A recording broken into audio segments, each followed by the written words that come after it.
guys, how you doing? Um,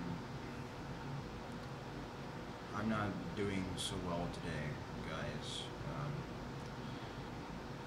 Yeah, I just found out 2 days ago, actually, that Mr. Wes Craven has recently passed away.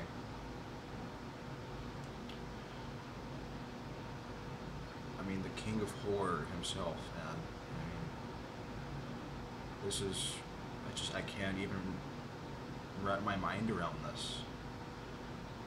He was a big part of my horror movie life. He's the reason why I watch horror movies today, and the reason why I'm still obsessed with them now. And so,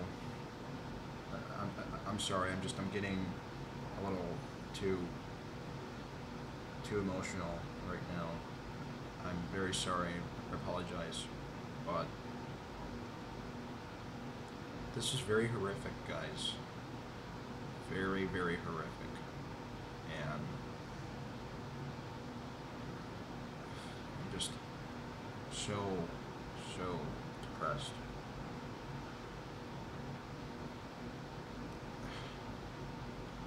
I mean,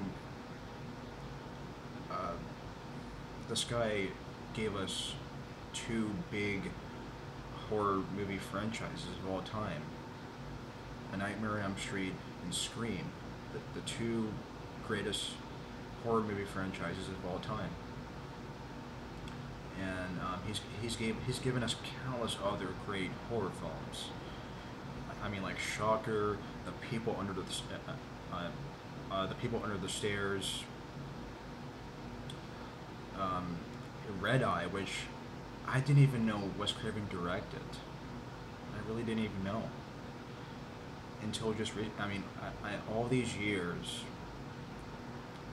I mean, like after I've seen the film, I've never even knew he directed it until I found out he passed away. This is very sad because Red Eye is such an underrated film, extremely underrated movie from 2005.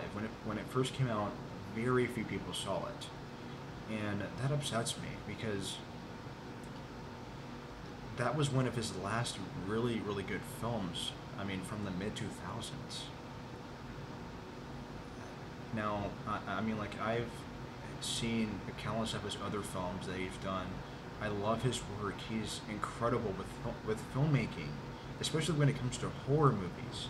You know, he's incredible with that. He's like the king of horror films. I mean, A Nightmare on Elm Street scared the crap out of me when I was younger. And if it wasn't for Wes Craven, I probably wouldn't be watching horror movies today if it wasn't for him. And so, I mean, like, a Shocker was amazing. The People Under the Stairs was really good. Swamp Thing, The Last House on the Left, the original, and The Hills Have Eyes, the original. Amazing. All of those films, great. And it's very, very devastating to see him go like this, guys. It's very, very devastating. But I mean, Red Eye was such an incredible film that very, very few people saw in theaters when it came out in 2005, and I really, really adore Red Eye. I didn't even know Wes Craven directed that. I mean, all these years, I didn't even know he directed it, and that was why. I mean, like, that was why that film was directed incredibly well. It was because Wes Craven directed it. That was why it was directed so well, and the cinematography was really good in it. But this is a tribute to him, and so. Oh yeah, and now I've never seen his first produced film. I've never seen like Together. You know, that was his first like produced film but not directed film that he's done. And so, um, yeah, it's just, I mean, like I want to see like more. Oh yeah, now I haven't seen uh, My Soul to Take. I haven't seen that film yet. And that's a film I really want to see, man, because like that was his last movie, I think, if I'm not mistaken, if I'm correct. Please correct me if I'm wrong, but I think My Soul to Take was his last film. I haven't seen that film yet. I really want to. Oh yeah, and another movie that I really want to see by him is Deadly Pleasing, or Plessing. Yeah, Deadly Plessing is what I really want to see. He did that film right before he did On Nightmare on Elm Street, and so I really want to see that film as well. And this is just, I mean, I can't even wrap my mind around this, guys. It's so sad and so depressing to see Mr. Craven go. And I mean, like, this guy has been a huge part of my life. I mean, like, way back in the day, I mean, like, I remember when I was in high school. I mean, like, as soon as Scream 4 came out and I find out that Wes Craven was coming back, I mean, like, back when I was a freshman in high school, I found out that Wes Craven was coming back to direct Scream 4, and I was shocked by it. You know, I couldn't wait, and I saw it in theaters, and I loved it. You know, those were great memories with Craven.